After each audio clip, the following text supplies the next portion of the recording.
Hi, we're Pat and Dave Liner. We'd like to share the story of our son Scott's difficult and ultimately successful journey to find happiness and fulfillment in Imagine's supported living program. Before entering supported living, Scott was forced into many different programs. None of them met his needs. As a result, he was often viewed as a disruptive influence. Accommodating him from that perspective was very expensive for the programs and caused him to jump from one crisis to another. Supported living has turned that around completely. Scott was born in 1978 as one of triplet boys. Scotty, you're adorable. You know that?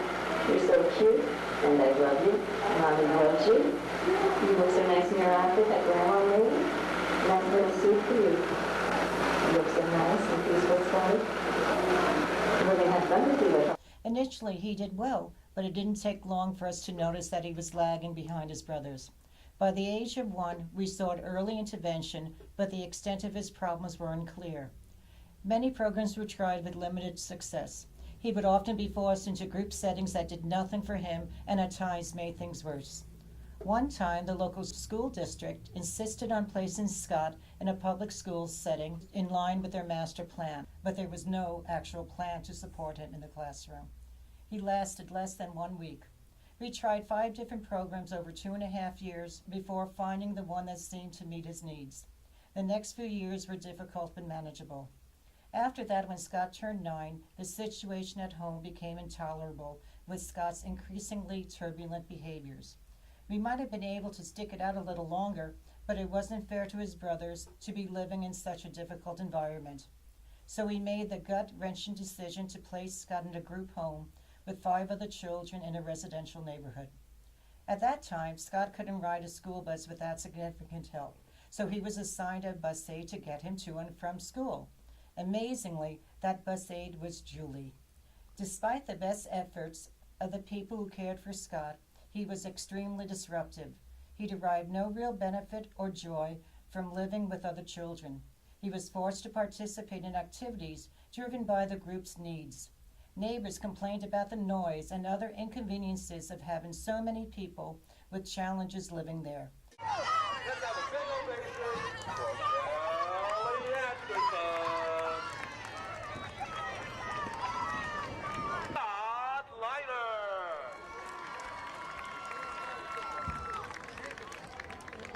Then puberty hit. It's hard enough for most of us, but for Scott it was especially difficult. With no real outlet for him to express himself or truly have individualized care, he turned inward to hurting himself. His self-injurious behaviors ultimately spiraled out of control. The group home had little choice but to expel him. He was 12 years old. This was the low point in our lives. We felt totally abandoned. We had no choice other than to place Scott in Camarillo Developmental Center. Pat and I remember driving to Southern California through swarms of migrating butterflies battering the windshield, and we thought how their shattered wings matched our broken hearts. When we arrived at the DC, we just wanted to run from the place, but there was nowhere to go. Scott entered a unit, not a home.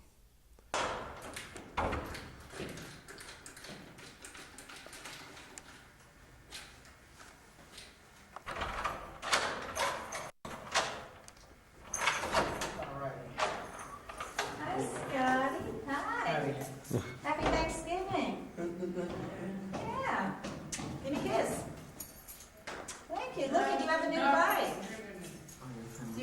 What do you want to ride the bike? Go on. The DC's strong point was his ability to deal with crises. When Scott got his finger stuck in a hole, they had an on-campus fire department to cut him loose. When he broke a TV with his hand, they had a doctor on call to stitch him up. When he began biting his mouth, they could make an appliance to keep him from hurting himself.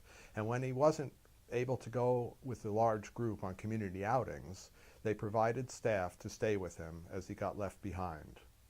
In short, their emphasis was on crisis management, but there was very little energy devoted to focus on Scott's individual needs and prevent the crises from happening in the first place.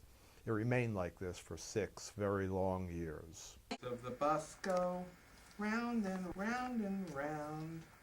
Can you spin it? That's right. Wheels of the bus go round and round all through the town.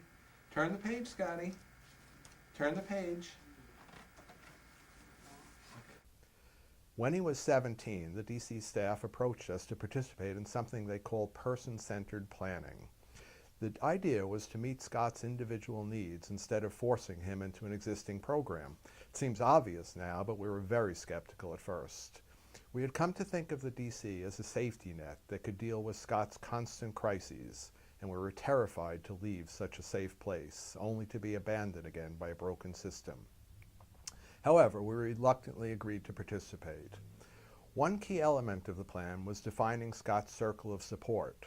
Besides the obvious family participants, there weren't very many names on the list. Then we remembered his former bus aide, Julie. She was gladly included, even though we didn't expect anything to come of it.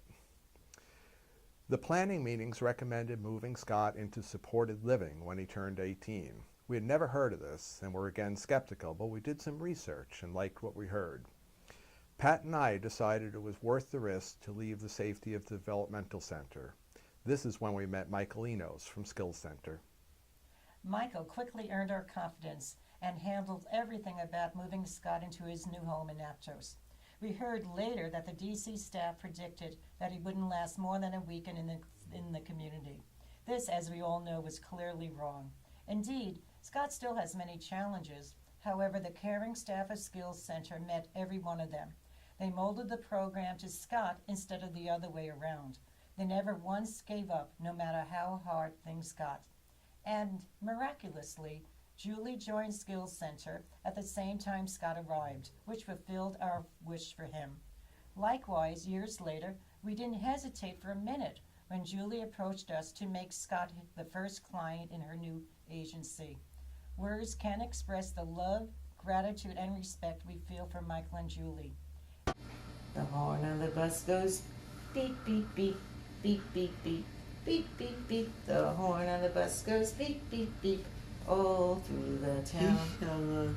I don't know what's for lunch. You're gonna have to ask Jacob what's for lunch. Needless to say, Scott's quality of life has improved dramatically in supported living. There are still many issues, but adjustments centered on Scott's needs have prevented any major problems. Scott has lost much weight and his physical fitness has improved. He enjoys a healthy diet of his favorite foods and participates in regular exercises that appeal to him. Neighbors now consider Scott part of their community and accept who he is.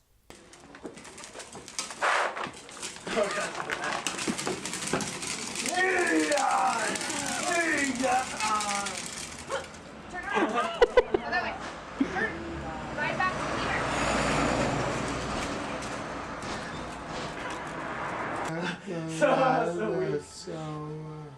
No soda, but we'll have enchiladas. Hey, I thought you liked enchiladas. I like your ears. Al went to school. Al's not here. Opportunities for fun and rewarding experiences abound in a way that wasn't possible before in a group. He goes on long walks daily, attends parties, enjoys the rides on the boardwalk, and goes to movies. He has even gone sailing, loving the wind blowing in his face. This was an activity which we would have never dreamed possible. Scott is happier and healthier than we have ever seen.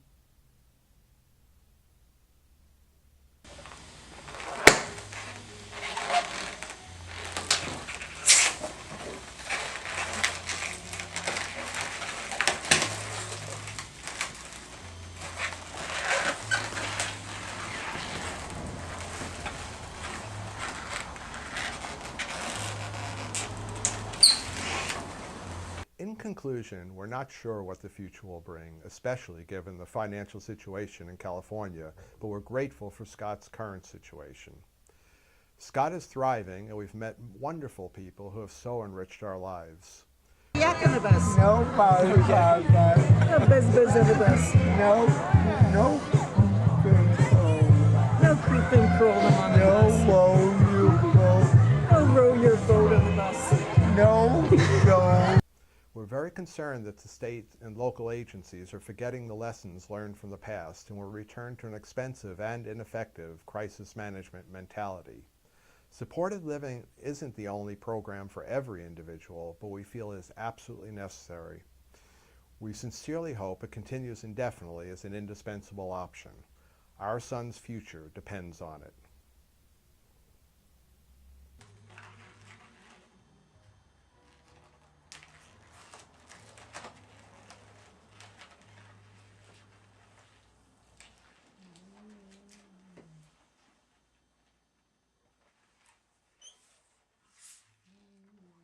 And that's that.